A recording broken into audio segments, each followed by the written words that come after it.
Alright, hello everyone. This is hopefully going to be a series of tutorials that I will use to teach people C#.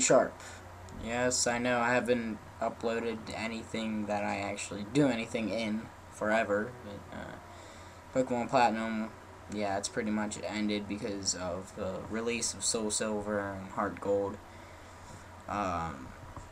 But anyway, alright, here we have Microsoft Visual Studio 2008. If you have the Express Edition for C#, I'll basically tell you there's not a lot you have to do. It's different. And in fact, there's only about one thing you do that's different. Alright, so heading up on a minute here. So, file, new project. We're going to call this YouTube Tutorial 1. Please disregard any background yelling or anything. My brother is annoying, as always. Alright, so here we have some basic settings and etc. Now, if you're in Visual C# Express, you probably won't have this. I'm not sure, I haven't used it, but it'll probably already be on it anyway. I like to use the .NET Framework 2.0. I think you can only do this in Visual Studio. I'm not sure though. If you can choose to do a different .NET Framework, it might be in the settings of the project or something.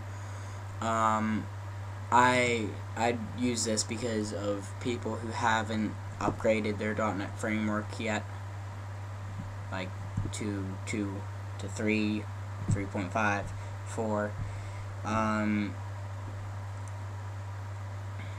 Alright, so I'm not sure about Windows 2000, but anything under Windows 2000 won't work with this, I believe. I don't think .NET runs on them, or if it does, probably not that well. So, but XP and above work with .NET, so anyway, let's get started with this. Check my timer here. Alright, so yes, I made this in C# too. And here we have our first program. It's a console application. We're going to be starting off with that instead of Windows Form because, you know, we're going to be covering basics and stuff you'll need to know for coding in the visual environment. Alright, so here we have our basic using. This is libraries and stuff that your program will use in the .NET Framework to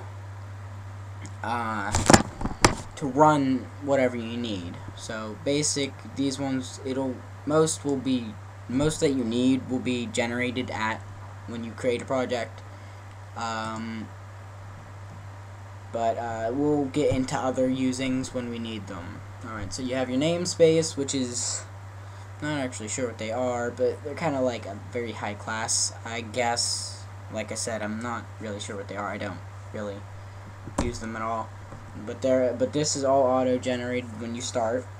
C# is a class-based programming language. And so let's start our first program, and it'll be Hello World. Now, I'll explain this after I'm done typing. So yes, and IntelliSense is a really nice thing about Visual Studio. I think Express Edition has it, but I'm not sure. And we'll just put text equals Hello World. Now, what we have here is a string. It's basically like a sentence, word, all that stuff inside quotation marks. And yeah, we'll get more into it with when we get into primitive types and stuff. But yeah, for now, just go with it, and we're gonna string text equal hello world, and then semicolons. Semicolons are very important. If you don't add them, it'll screw you up a lot. Alright, so next we have console. This is a console class. You use it for all the console things. So right now we're just going to use write line. You can use write, but I prefer write line because it adds a new line after it ends whatever it is. So now we're going to put in text. And there. Now we could add console.read key or line, whichever you prefer, but read line is more for input, and we'll get into that later. You could add this, but Visual Studio and I believe the Express Edition automatically puts a pause at the end of it. So let's start. Just you'll probably just have debugging, but yeah, I won't really get into that. But yep, here's our program. It says "Hello World," and that's about it. Just press the key and see. Press any key to continue. For those who've gone into Batch and worked with the system function in C, C++, yeah, you'd know that from pause, but just press any key and it's over.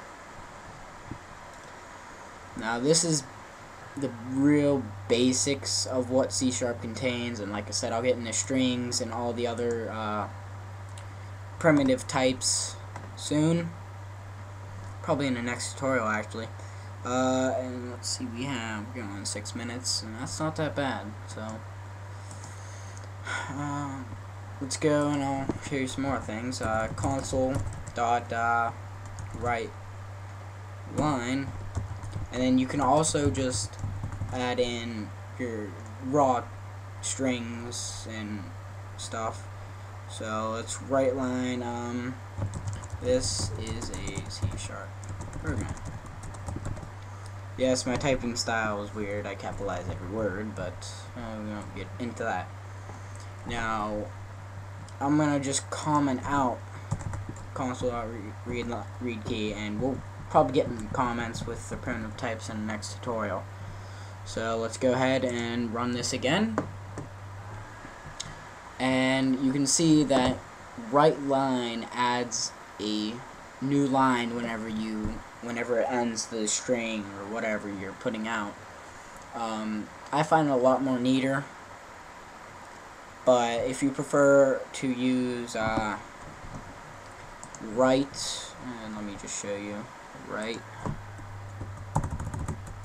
and then you can add, I'll get into more string concatenation sometime later, but it adds, this is the new line.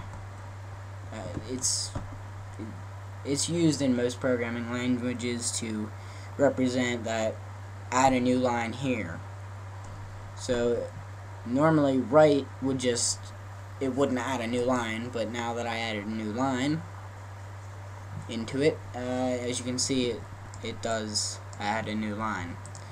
Now if I were to take a new line out here, we would get some very jumbled up text, kind of get hello world, and then it does not add a new line. Let's see, where's time at? Alright. Yeah, okay, so that's basically it for this first part, and it's your main hello world that everybody starts off with. I probably went into the some of the stuff that I shouldn't yet, but like I said, I'll explain more into those things next time, like string, and I'll explain more about the console, getting input, output, etc. Well, this is output, but yeah, so that's pretty much it for this tutorial. And have a good day, and I'll try to make more tutorials later, so rate, comment, and subscribe. Thanks for watching.